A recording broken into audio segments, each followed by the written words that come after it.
In the beginning was the Word, and the Word was with God, and the Word was God. In him was life, and that life was the light of all mankind. The light shines in the darkness, and the darkness has not overcome it.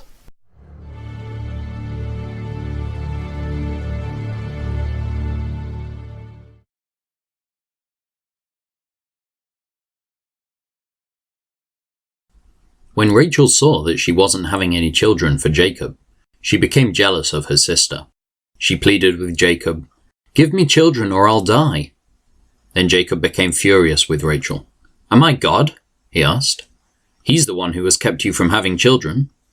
Then Rachel told him, "Take my maid, Bilhah, and sleep with her. She will bear children for me, and through her I can have a family too." So Rachel gave her servant Bilhah to Jacob as a wife, and he slept with her. Bilhah became pregnant and presented him with a son. Rachel named him Dan, for she said, "God has vindicated me. He has heard my request and given me a son." Then Bilhah became pregnant again and gave Jacob a second son. Rachel named him Naphtali, for she said, "I have struggled hard with my sister and I'm winning." Meanwhile, Leah realized that she wasn't getting pregnant anymore, so she took her servant Zilpah and gave her to Jacob as a wife. Soon Zilpah presented him with a son. Leah named him Gad, for she said, "How fortunate I am." Then Zilpah gave Jacob a second son, and Leah named him Asher, for she said, "What joy is mine! Now the other women will celebrate with me." One day during the wheat harvest, Reuben found some mandrakes growing in a field and brought them to his mother Leah. Rachel begged Leah, "Please give me some of your son's mandrakes." But Leah angrily replied, "Wasn't it enough that you stole my husband? Now will you steal my son's mandrakes too?" Rachel answered, "I will let Jacob sleep with you tonight if you give me some of the mandrakes." So that evening, as Jacob was coming home from the fields, Leah went out to meet him. "You must come and sleep with me tonight," she said. "I have paid for you with some mandrakes that my son found." So that night he slept with Leah. And God answered Leah's prayers. She became pregnant again and gave birth to a fifth son for Jacob. She named him Issachar, for she said, "God has rewarded me for giving my servant to my husband as a wife." Then Leah became pregnant again and gave birth to a sixth son for Jacob. She named him Zebulun, for she said, "God has given me a good reward. Now my husband will treat me with respect, for I have given him 6 sons." Later she gave birth to a daughter and named her Dinah. Then God remembered Rachel's plight and answered her prayers by enabling her to have children. She became pregnant and gave birth to a son. "God has removed my disgrace," she said, and she named him Joseph, for she said, "May the Lord add yet another son to my family." Soon after Rachel had given birth to Joseph, Jacob said to Laban, "Please release me so I can go home to my own country. Let me take my wives and children, for I have earned them by serving you, and let me be on my way. You certainly know how hard I have worked for you." "Please listen to me," Laban replied. "I have become wealthy, for the Lord has blessed me because of you. Tell me how much I owe you. Whatever it is, I'll pay it." Jacob replied, "You know how hard I've worked for you and how your flocks and herds have grown under my care. You had little indeed before I came, but your wealth has increased enormously. The Lord has blessed you through everything I've done. But now, what about me? When can I start providing for my own family?" "What wages do you want?" Laban asked again. Jacob replied, "Don't give me anything. Just do this one thing and I'll continue to tend and watch over your flocks. Let me inspect your flocks today and remove all the sheep and goats that are speckled or spotted, along with all the black sheep. Give these to me as my wages. In the future, when you check on the animals you have given me as my wages, you'll see that I have been honest. If you find in my flock any goats without speckles or spots, or any sheep that are not black, you will know that I have stolen them from you." "All right," Laban replied. "It will be as you say." But that very day Laban went out and removed the male goats that were streaked and spotted, all the female goats that were speckled and spotted or had white patches, and all the black sheep. He placed them in the care of his own sons, who took them a 3 days' journey from where Jacob was. Meanwhile, Jacob stayed and cared for the rest of Laban's flock. Then Jacob took some fresh branches from poplar, almond, and plane trees, and peeled off strips of bark, making white streaks on them. Then he placed these peeled branches in the watering troughs where the flocks came to drink, for that was where they mated. And when they mated in front of the white streaked branches, they gave birth to young that were streaked, speckled, and spotted. Jacob separated those lambs from Laban's flock, and at mating time he turned the flock to face Laban's animals that were streaked or black. This is how he built his own flock instead of increasing Laban's. Whenever the stronger females were ready to mate, Jacob would place the peeled branches in the watering troughs in front of them. Then they would mate in front of the branches. But he didn't do this with the weaker ones. So the weaker lambs belonged to Laban, and the stronger ones were Jacob's. As a result, Jacob became very wealthy, with large flocks of sheep and goats, female and male servants, and many camels and donkeys. But Jacob soon learned that Laban's sons were grumbling about him. "Jacob has robbed our father of everything," they said. "He has gained all his wealth at our father's expense." And Jacob began to notice a change in Laban's attitude towards him. Then the Lord said to Jacob, "Return to the land of your father and grandfather and to your relatives there, and I will be with you." So Jacob called Rachel and Leah out to the field where he was watching his flock. He said to them, "I have noticed that your father's attitude towards me has changed, but the God of my father has been with me. You know how hard I have worked for your father, but he has cheated me, changing my wages 10 times. But God has not allowed him to do me any harm. For if he said, 'The speckled animals will be your wages,' the whole flock began to produce speckled young. And when he changed his mind and said, 'The striped animals will be your wages,' then the whole flock produced striped young.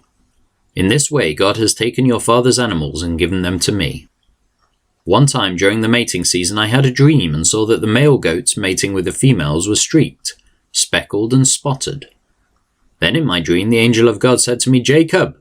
And I replied, 'Yes, here I am.' The angel said, 'Look up and you will see that only the streaked, speckled, and spotted males are mating with the females of your flock. For I have seen how Laban has treated you. I am the God who appeared to you at Bethel, the place where you anointed the pillar of stone and made your vow to me. Now get ready and leave this country and return to the land of your birth.' Rachel and Leah responded, 'That's fine with us. We won't inherit any of our father's wealth anyway. He has reduced our rights to those of foreign women, and after he sold us, he wasted the money you paid him for us. All the wealth God has given you from our father legally belongs to us and our children. So go ahead and do whatever God has told you.' So Jacob put his wives and children on camels, and he drove all his livestock in front of him. He packed all the belongings he had acquired in Paddan Aram, and set out for the land of Canaan where his father Isaac lived. At the time they left, Laban was some distance away shearing his sheep. Rachel stole her father's household idols and took them with her. Jacob outwitted Laban the Aramean, for they set out secretly and never told Laban they were leaving. So Jacob took all his possessions with him and crossed the Euphrates River, heading for the hill country of Gilead. 3 days later, Laban was told that Jacob had fled, so he gathered a group of his relatives and set out in hot pursuit. He caught up with Jacob 7 days later in the hill country of Gilead. But the previous night God had appeared to Laban the Aramean in a dream and told him, "I'm warning you, leave Jacob alone." Laban caught up with Jacob as he was camped in the hill country of Gilead, and he set up his camp not far from Jacob's. "What do you mean by deceiving me like this?" Laban demanded.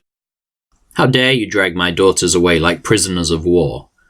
Why did you slip away secretly? Why did you deceive me? And why didn't you say you wanted to leave? I would have given you a farewell feast, with singing and music accompanied by tambourines and harps. Why didn't you let me kiss my daughters and grandchildren and tell them goodbye? You have acted very foolishly. I could destroy you. But the God of your father appeared to me last night and warned me, 'Leave Jacob alone.' I can understand your feeling that you must go and your intense longing for your father's home. But why have you stolen my gods?" "I rushed away because I was afraid," Jacob answered. "I thought you would take your daughters from me by force. But as for your gods, see if you can find them and let the person who has taken them die. And if you find anything else that belongs to you, identify it before all these relatives of ours and I will give it back." But Jacob did not know that Rachel had stolen the household idols. Laban went first into Jacob's tent to search there, then into Leah's and then the tents of the 2 servant wives. but he found nothing. Finally, he went into Rachel's tent, but Rachel had taken the household idols and hidden them in her camel saddle, and now she was sitting on them. When Laban had thoroughly searched her tent without finding them, she said to her father, "Please, sir, forgive me if I don't get up for you. I'm having my monthly period." So Laban continued his search, but he could not find the household idols. Then Jacob became very angry, and he challenged Laban. "What's my crime?" he demanded. "What have I done wrong to make you chase after me as though I were a criminal? You have rummaged through everything I own. Now show me what you found that belongs to you. Set it out here in front of us before our relatives for all to see. Let them judge between us. For 20 years I have been with you, caring for your flocks. In all that time your sheep and goats never miscarried. In all those years I never used a single ram of yours for food. If any were attacked and killed by wild animals, I never showed you the carcass and asked you to reduce the count of your flock. No, I took the loss myself. You made me pay for every stolen animal, whether it was taken in broad daylight or in the dark of night. I worked for you through the scorching heat of the day and through cold and sleepless nights. Yes, for 20 years I slaved in your house.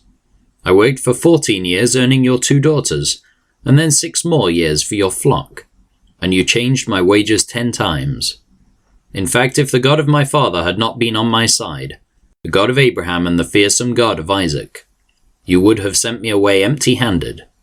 But God has seen your abuse and my hard work. That is why he appeared to you last night and rebuked you."